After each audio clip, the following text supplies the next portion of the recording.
This photo was taken with a lens that cost $2,200.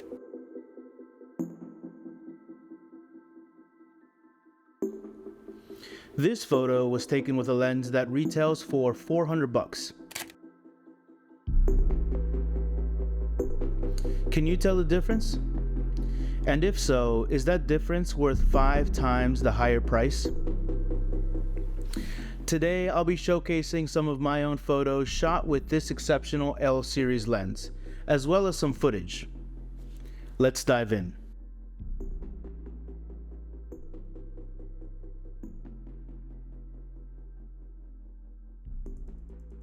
Throughout the video, of course, I'll be posting some photos taken with either lens, the 16mm and the 35mm. Also, I'll throw in the 15 to 35mm so that you can hopefully tell the difference and you'll be able to make an informed decision by the time that you finish this video. Photography is incredibly expensive, and what my channel is all about is trying to find the best solutions for your current budget. The RF 15 to 35mm f2.8 L series lens has to be my most used lens. I use it for everything from family photos and landscapes all the way to cityscapes. I use it to create content for YouTube like this video here. In addition to that, I use it for all of my B-roll shots that you may have seen throughout my channel. It's not a lens that a lot of people consider to be the most versatile, but I really have to disagree. This lens is phenomenal. Dare I say it, it might be more versatile than the 24 to 70.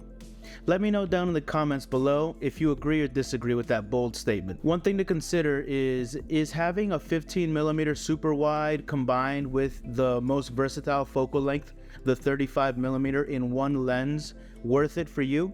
Is the capability to capture such wide and detailed shots with just one lens worth a massive investment?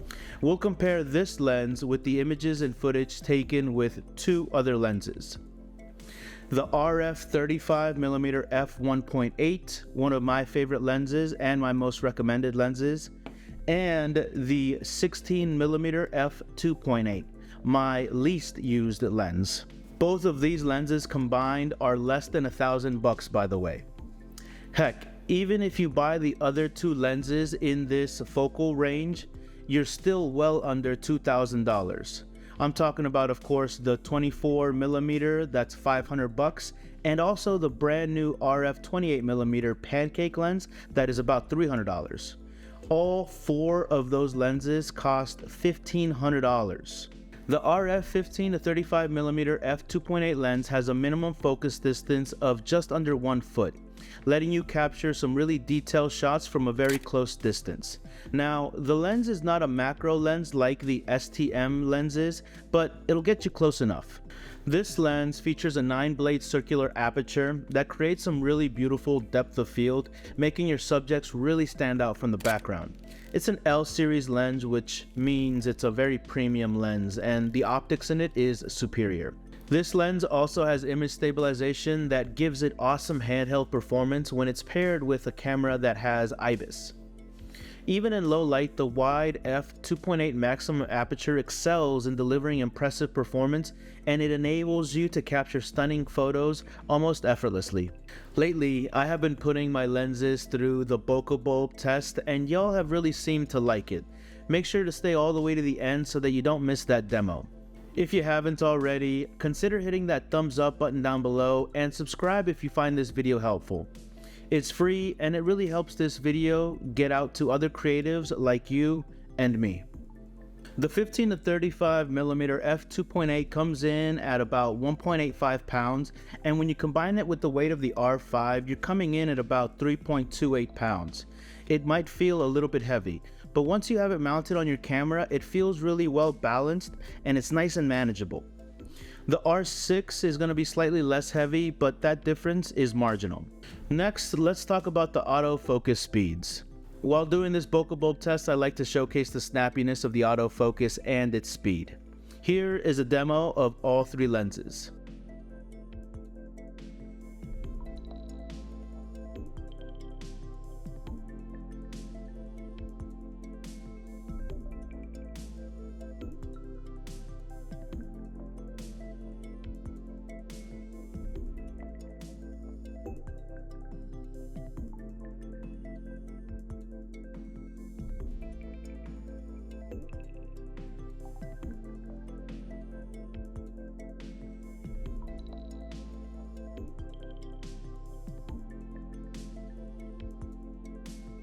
So here's the question. Can you tell the difference between them? Is this lens worth your hard-earned money? Is this lens worth $2,200? The answer is simple. If you're a professional photographer who needs a versatile lens for landscape, architecture, wide-angle shots, real estate photos, and beyond, even astrophotography, then it's a definite yes. For photography enthusiasts that are not professionals that have a sizable budget, it's also a definite yes. This lens belongs in your kit. Essentially, if you make money with photography or if you have deep pockets, then it's a must-own lens. But if you're just starting out, it may be better to begin with a more affordable lens like the 35mm or the 16mm lens. Owning these two lenses will set you back a much more reasonable $650. I use the 15 to 35mm lens the most while filming because of the wider focal length. It's very usable and the lens has image stabilization, so it's great to use handheld. With all that being said though, the lens that I recommend the most is the RF 35 f1.8. This little lens is a beast. It's so handy and it's incredibly affordable. If you're interested in watching a review on this lens, make sure to check out this video here.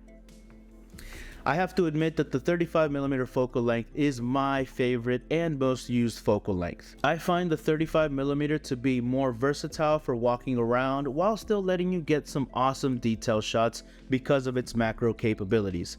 It's a great focal length for portraits and it's just wide enough for photos that need more context. The Canon Rf 15 to 35mm f2.8 lens is an extraordinary lens that can greatly enhance your kit if you're a pro photographer.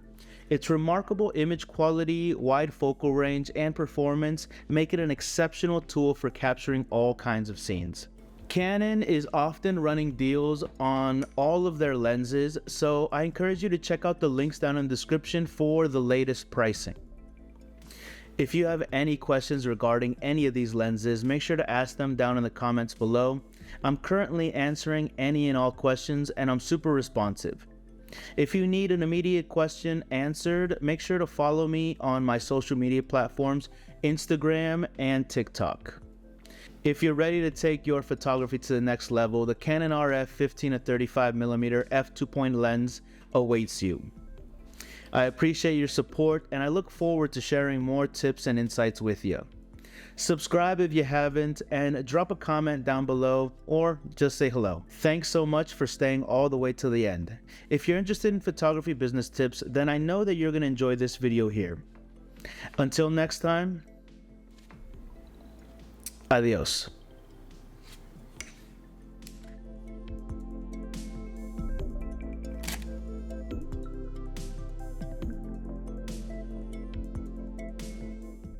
Hello again. You guys are the realest. Thanks so much for staying all the way to the end. If you're new here, I usually reserve the last few minutes of my videos to catch you up on some of the happenings in my life over the past week. This past week has been filled with learning as much as possible as I can about wedding photography. I also made some upgrades to my lighting kit. I plan to take you guys along with me for that shoot, so if you haven't already, make sure to hit that bell notification so you don't miss those uploads. Follow me on Instagram and TikTok. I'm really active on those platforms. Also, consider saying hello down in the comments. For real this time, y'all. Adios.